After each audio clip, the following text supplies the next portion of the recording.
أنا مؤمن إن الستات هم اللي بنوا الأهرامات، مش بالحجر لكن بالتحفيز، بالإيمان، بالكلمة اللي ما بتتقالش. الست الفرعونية كانت بتفهم حاجة الرجالة لسه بيدوروا عليها، إن البناء الحقيقي مش في الطوب، ده في النية اللي بتحرك الإيد.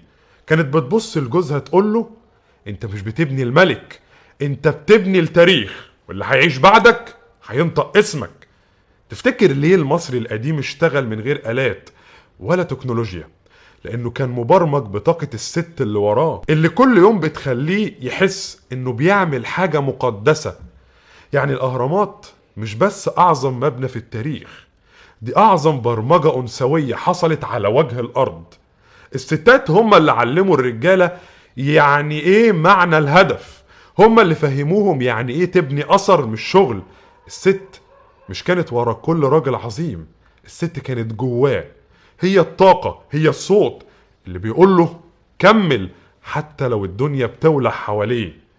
يمكن الرجالة شالوا الطوب، بس الستات هم اللي شالوا المعنى. وعلشان كده لما تيجي مصر وتشوف الأهرامات ما تبصش على الحجر، بص على الطاقة اللي بنت الحجر. بلد اتبنت على ايد رجالة لكن بروح الست المصرية.